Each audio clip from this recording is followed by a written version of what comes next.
What if I told you that the greatest hockey player on the planet, a guy who makes defenders look foolish for a living, was outsmarted not by a rival team, not by a rival coach, but by his own front office? Not on the ice. In the boardroom, Connor McDavid looked his organization in the eye, agreed to leave millions on the table, and essentially said, "I trust you. Build something around me." And the Edmonton Oilers looked right back at him and signed 3 guys you'd struggle to name at a sports bar trivia night. So today, we're breaking down exactly what happened, why Oilers fans are absolutely furious right now, and whether Edmonton has completely wasted the most generous gift any superstar has ever given his franchise. Stay with me because this story gets worse before it gets better. Let's set the scene properly, because context here is everything. Before the 2025-26 season, Connor McDavid, a man who could have squeezed every single dollar out of a max contract, agreed to a 2-year extension at a discount. Read that again. A discount. We're talking about a player who, by almost every metric imaginable, is the most dominant individual force the NHL has seen in a generation. The guy doesn't just make plays, he manufactures them out of thin air. He turns bad situations into highlight reels. He turns average line mates into players who look like all-stars. And he took less money. Why? Because he wanted the Oilers to use that cap space wisely. He wanted weapons around him. He wanted a supporting cast worthy of a championship run. He essentially bankrolled Edmonton's summer with his own salary. That's not just team-first thinking.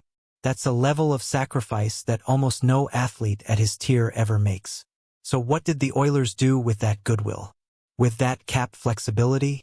With that rare, franchise-altering opportunity? Let's talk about that. Edmonton took nearly $12 million in available cap space and handed it out to 3 players: Jason Dickinson, Connor Murphy, Trent Frederick. Now, to be fair, none of these guys are bad hockey players. Dickinson is a reliable 2-way forward. Murphy is a veteran defenseman who understands his role. Frederick brings some physical presence. On paper, in a vacuum, these are perfectly reasonable depth signings. But here's the thing, depth signings don't win championships. And when the Athletic's Thomas Drance, one of the most respected hockey voices in the business, publicly calls out your front office for doing, and I'm quoting here, genuinely wild work by convincing the most impactful player he's ever watched to leave money on the table and then spending nearly $12 million on those names. That's not just a hot take. That's a damning indictment. Because what Drance is really saying, what every frustrated Oilers fan is screaming right now, is that Edmonton didn't treat McDavid's discount as a gift. They treated it as a budget. There's a massive difference. A gift says, go get someone elite. Go be aggressive. Go take a swing. A budget says, let's just fill some roster spots and call it a summer. The Oilers chose the budget approach, and people aren't happy about it. Now let's connect the dots to what actually happened on the ice, because the off-season decisions don't exist in isolation. The Oilers went into the 2025-26 playoffs as a 5th seed in the Western Conference. They faced the Anaheim Ducks, a 7th seed, in the first round, and they lost. For games to 2. Think about that.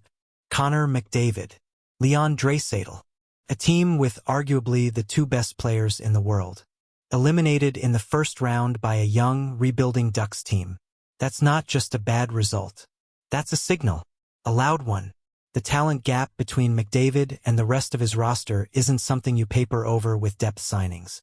You can't surround a Ferrari engine with economy car parts and expect it to win races.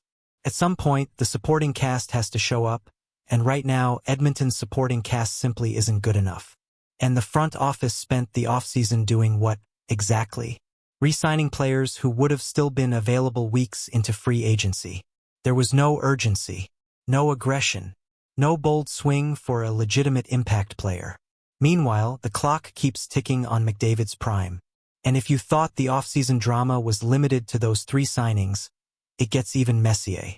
Darnell Nurse, a long-tenured Oilers defenseman, a guy who has been part of Edmonton's identity for years, has requested a trade out of the organization.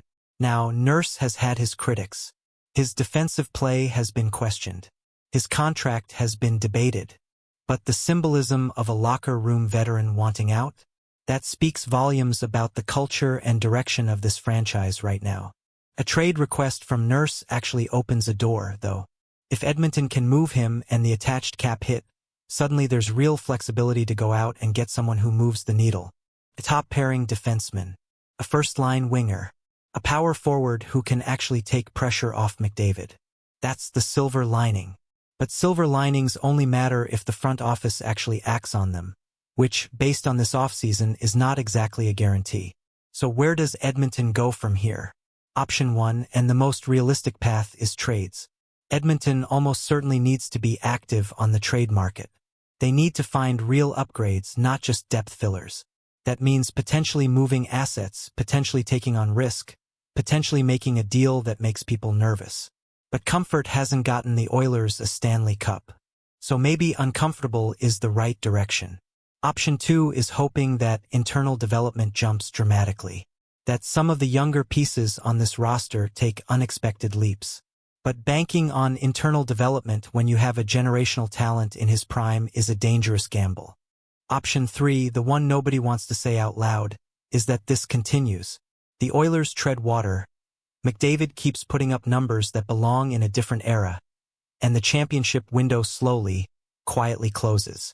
And if that happens, Edmonton will have to live with asking the greatest player of his generation to sacrifice for them, and not holding up their end of the deal. Here's the cold truth. Talent at McDavid's level doesn't come around twice.